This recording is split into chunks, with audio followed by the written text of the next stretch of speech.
Hi, welcome everybody to the first ever episode of Let's Get Into It. This will be the Fall River Library's wrestling podcast. So here we will be talking about current events in the world of professional wrestling while also promoting the materials that we have here that are wrestling related, such as graphic novels, books, DVDs that pertain to wrestling. We'll give you some great recommendations that you'll be able to check out here and also with around the sales network. My name is David Raymondo, and my co-host will be joining me. His name is Taylor Silva. We've been big wrestling fans for the longest time. We're excited to share our passion with you. Yes, and one of the first things that David and I found out about each other is our shared interest and love for professional wrestling. So we wanted to do something like this for a little while now. So we figured this was the best time to do such a thing, and we're really excited to talk about wrestling today.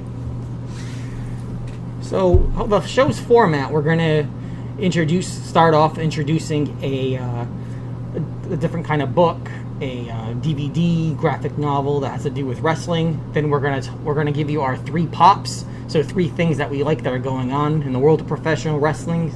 Our three boos, maybe some things that we're not too crazy about, but we can hope that it can improve. We'll also have a from the vault. We'll share one of our favorite memories, maybe in the past 10 years or so, or even older than that. Maybe like as a kid, something that we really enjoyed about watching on professional wrestling. And we'll close it out with another recommendation, something that you can check out. I like it. David, do you want to start with your first promo, or you want me to do mine? I'll kick it off with my, I will talk about a graphic novel that I really enjoyed. It's an Andre the Giant. It's Closer to Heaven, and I'll get you the author name here, and that is Brandon Easton. And it's a graphic novel that you can put on hold through the Fall River Library. It's what I really liked about it is that it covers more than just Andre's wrestling career. It really gets into the mind of who he was as a man, his relationship with his family, what he was like as a kid. And the illustrations do such a good job of showing another side of Andre that not many of us know about. When we think of Andre the Giant, for me anyway, I think of the man that Hulk Hogan slammed at WrestleMania, and I think that's my first ever really memory of him. So this graphic novel allowed me to really get to know who he was, and I never really knew how popular he was. His wrestling career in Japan was, and you get to learn who he was, how he battled his demons outside of the ring. So it's definitely not light reading, but it's definitely for the hardcore wrestling fan, definitely to check out. And I just wanted to kind of tack in at the end. I read that, I think, on your recommendation, and a few years ago, and yeah, it's really excellent. That's definitely one of my top 10 graphic novels that I've ever read. Oh, absolutely. And my promo for a wrestling related material that the library offers is something that we own here at the Fall River Public Library. It's the very first WWE graphic novel written by Dennis Hopeless. And the way that the WWE graphic novel series works is each volume focuses on a different superstar. The first 3 volumes were they focused on the members of the Shield after they broke up. So the first volume is about Seth Rollins and when he got hurt a couple of years ago in a freak accident. I think he tore his MCL, ACL, and screwed up his leg really bad. So this story is about Seth Rollins, the quote-unquote character that we see on TV, recovering and kind of where his mental thought process was for his return. One of my favorite scenes, I won't go into too much detail, is right at the beginning. It's his first day home, and the New Day shows up somehow, and they try to cheer him up, and they really end up ruining his morning. But it's really funny, and the art is really good. All of the characters, all of the WWE superstars, when you read their word bubbles and their thought bubbles, you can really hear their voices in your mind. They're written really, really well, funnily, and it's definitely one of my favorite series to go back to after taking a little bit of a break. So I would recommend that for any wrestling fan to read. Excellent. So why don't we start off with one of our pops? Yes. So I'm going to pick something that I really liked from Monday Night Raw. Okay. Drew McIntyre as WWE champion. What an incredible story. What an incredible run he has had. Who would have thought that being let go from WWE probably about 6 years ago would come back, main event against Brock Lesnar at WrestleMania, and become WWE champion? It's unfortunate that there's no crowds right now. Understandable. It would have just, the pop would have just been amazing. Hearing that at WrestleMania, him hit that 3 count that final 3 count, him winning, having that crowd support. But otherwise, I think he's been one of the quarantine MVPs for professional wrestling. He's been highly entertaining. All of his matches as WWE champion have been great. He's shining really well now on the mic. The Claymore kick, I'm all for it, man. That's one of my pops. What do you got, Taylor? I, on top of agreeing with you wholeheartedly, my first pop is this feud between Nia Jax and Shayna Baszler. Okay, all right.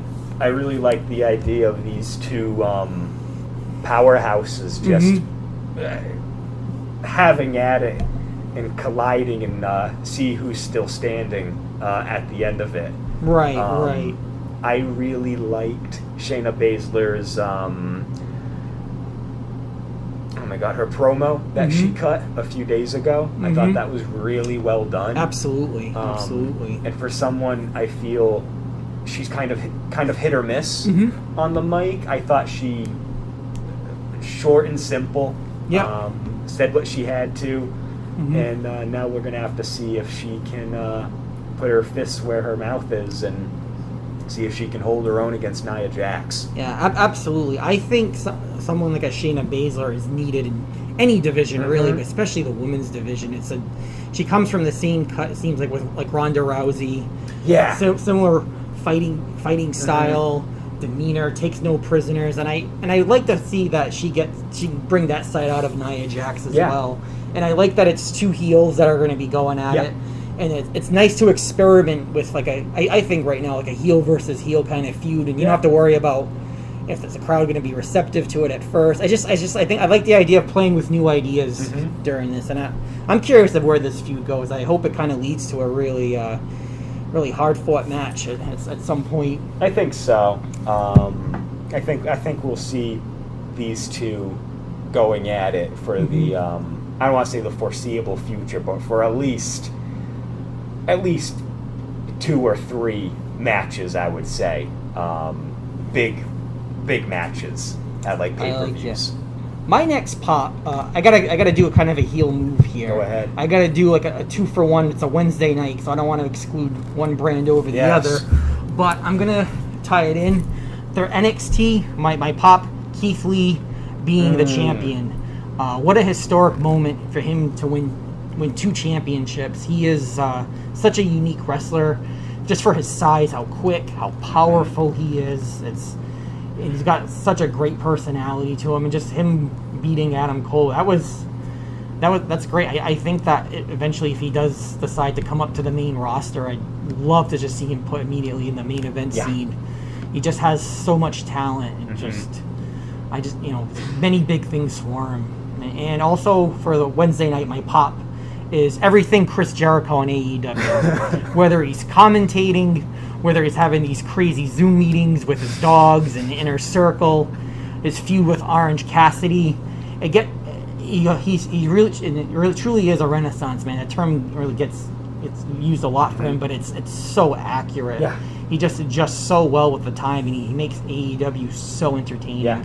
What you got, Taylor? I have as my second pop is on Wednesday, MJF's State of the Industry address. Oh, excellent. That, David, to me, that was the best heel promo this year. And there was some truth to it, too. And that's what made it great. I really liked...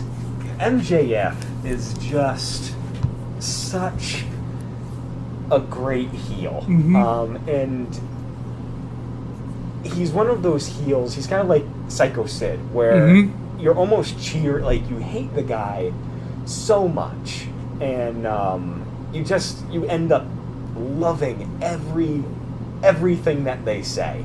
And like you said, there is a lot of truth to what he was saying, which only made it even better.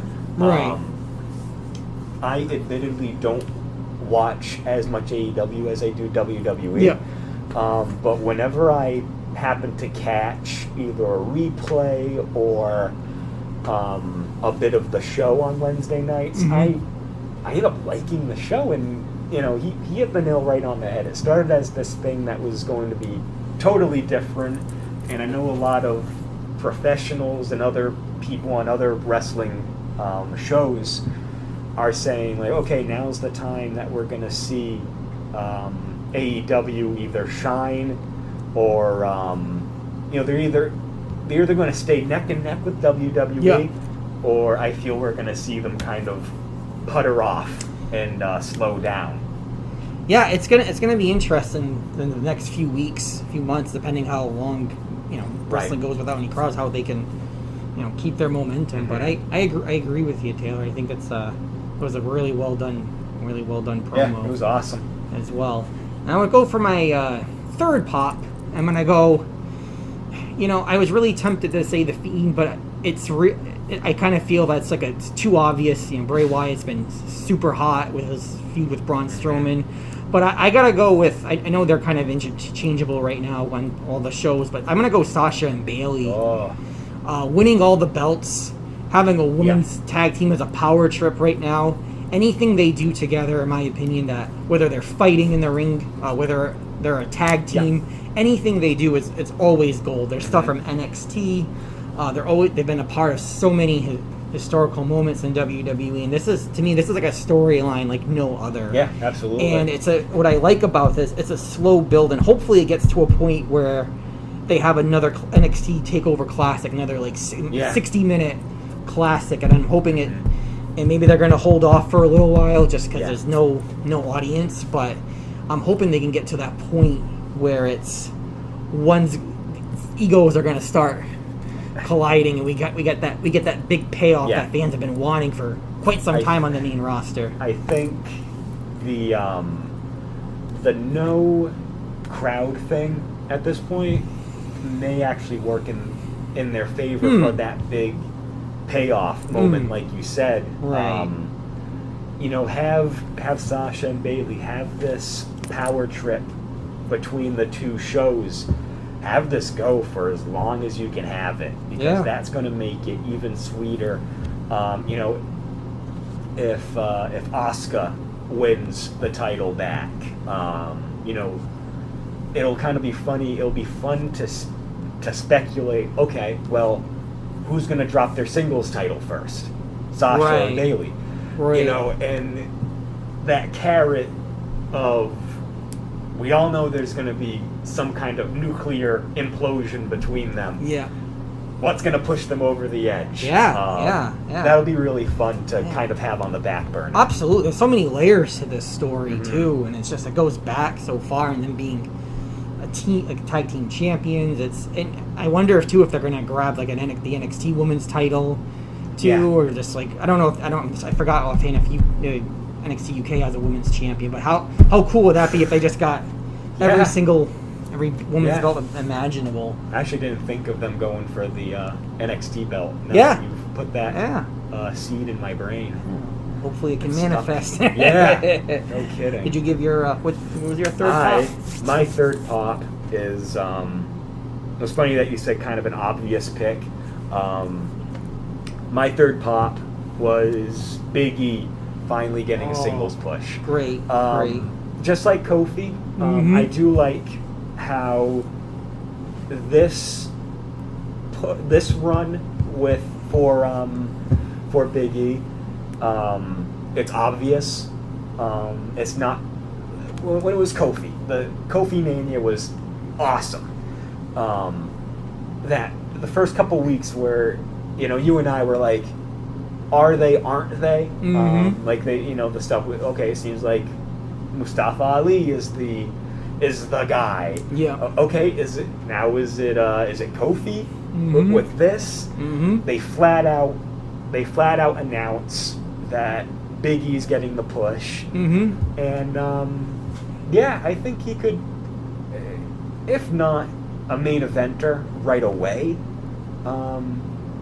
IC belt, any one of those belts, even if he's just really dominant.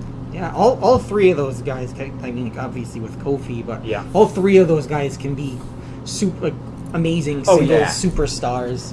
They have the personality for it, but Big E's got the size, the strength, larger than life presence to him. I mean, what's there not to love about the guy? He's always been one of those guys where it's like, give him another chance, because he's very much not the same fella that he was years ago. Right. He actually has a character. All I can kind of think of at that point was he was Ziggler's the bodyguard, which was cool too. It's come a long way. Yeah, it's come a really long way. So, do you think it's that time we turn our thumbs down like Batista? Yeah, let's flip them. Yes. All right. So, my first boo, and it's no disrespect to these individuals at all. I think this group has a lot of talent in it. I'm not feeling their storylines being in the tag team division. It's Selena Vega's group right now. Tremendous talent, all three of them right now. For great in the ring. I just don't think they're fit to be a tag team at the moment. I'd like to see them what they can do like on their own. Andrade's a great, singles competitor. I want to see what Angel Garza can do on his own. A lot of charisma. I love his interactions with Charlie backstage. Yes. Yeah. He has like that Eddie Guerrero kind of vibe to him. I was just about to say he reminds me a lot of Eddie. But you can't keep in my opinion, have the same group going out and just for the purpose of losing every time. It's hard to take them seriously if they don't win once in a while, which they did on Raw, and they're going to face Street Profits in fairness. But I'd love to see them just go on their own. Yeah. What you got for a thumbs down? My first boo is to kind of parrot what you say. I mean, no disrespect. This Dominic Mysterio and Rollins feud, make it go away. Make it stop. If they want Dominic to be a singles competitor, have him do his own thing. I've told you a bajillion times, one-on-one. This Rollins character, man, I can't get in. It's been ever since he started doing his thing with AOP, what feels like 8 years ago at this point. It's just been, it's not fun. It's not enjoyable. I just don't like what they've done with Rollins since he dropped the belt. It hasn't been fun. I didn't really care for the Rollins and Mysterio feud too much. Maybe just because Extreme Rules just isn't my thing. That doesn't help. But this whole thing with Rollins, I don't know what to make of it. I feel that he was forced to turn heel, and he's doing what he can. He's making the most of it. I feel it's an injustice that Seth Rollins had to turn heel. He had such a big year, beating Brock Lesnar twice in a year. It's just unfortunate with the Fiend feud. He had to turn heel. But I agree with you. There's a lot of talent in that feud, but it's just I don't need to see an eye for an eye match. This is wrestling. This isn't like American Gladiator, whatever you want to call it. But no, I feel it. I'm ready for Seth Rollins and Rey Mysterio to do something new. Yeah, have them finish it out at SummerSlam. You know, if Mysterio wants a guy to retire him, you know, have it be Rollins. Rollins, I think, is a guy that's going to stick around for a while in WWE. So we'll see what happens. So my next thumb downs, I've kind of connected like on a Wednesday night with two. I don't watch as much NXT on Wednesday night, but I don't like the idea of an interim championship for the Cruiserweight division. I understand that the Brandon Devlin was not able to compete due to the travel restrictions, but I feel like if you're gonna, the idea of an interim champion doesn't really excite me too much. And I mean, I give Drake Maverick, who was in the tournament, ended up losing in the finals. Yeah. He made that tournament like pretty relevant, and at least interesting. But other than that, the idea of a intern champ, not feeling it, and also part of my Wednesday night, my boo. I will say, and I don't have much to complain about AEW. I will say, I think it's a great product. I guess if I had to pick something, I would say that. And I don't know, correct me if I'm wrong, but I have not seen a women's match close out a show yet. I want them to make. I would love to see them make their women's division a bigger deal, and they're working on it. And they're starting to establish a lot, like Britt Baker, Nyla Rose, Big Swole. So they're starting to establish some stars. But I would really like to see have one of their women's matches close out a show. And they're putting a lot of emphasis on tag team wrestling, which they should, because it's gotten overlooked a lot. But I really would like them to see, put their woman in a prominent role. I'd like to see that as well. You know, at this point, WWE has a women's show close out a pay-per-view, and we don't bat an eye anymore. Right. It's become so frequent. I don't want to say frequent, but you know, now it's not like this thing that is a headline anymore. It's expected. It's like, oh, okay, cool, great. Right. You know, Charlotte Flair, sure, count me in. Yeah, absolutely. My second boo, very much similar to yours. AEW's women's division still feels like an afterthought. Yeah. You know, we've been watching NXT for 10 months now. Yeah. And in 10 months they've done really cool things, really funny, humorous things. Like you said, Chris Jericho's having the best part of his career in the back half of his career, which is awesome. AEW, I feel, really needs to step up their game with their women's division. Absolutely. The talent, all these guys and gals on that roster are super talented. I think they need to find a way for the pieces to click. And it's a relatively still new promotion. And, all things considered, they're doing awesome. I feel. AEW. Yeah, for sure. Yeah, they are taking steps. It looks like to rectify that. And I do like how they were putting a lot of focus on Nyla finding a manager with Vicky Guerrero. Yeah, that's great. Which I thought was like a really, really good move. Vicky Guerrero is one of the best managers, I think. Absolutely. I've ever seen. So I think that's going to add some intrigue to the show, which I really like. I love Britt Baker's interaction with Tony Schiavone. Yes. It's just it's a lot of fun. It's a lot of fun, but I love to see him just close out a show. Yeah. And then so let me see. So we got our third booth. I'm gonna pick on SmackDown a little bit, and again, two talented individuals. Not feeling this Lacey Evans and Naomi feud. It's just, I don't think the way it was introduced as a karaoke contest. I just feel like that's not your thing. No, well, not as of lately, but I feel that it's probably wasn't the best way to introduce a feud. But you know, both really have really great characters. Sure. Naomi, I think, has one of the best entrances in wrestling. Yeah. And I like that Lacey Evans got that old school wrestling character to her. Hopefully it picks up, but so far on SmackDown, I'm definitely not feeling this feud. Yeah, I'm with you. You know, and two really great talents, and they're kind of just floundering there.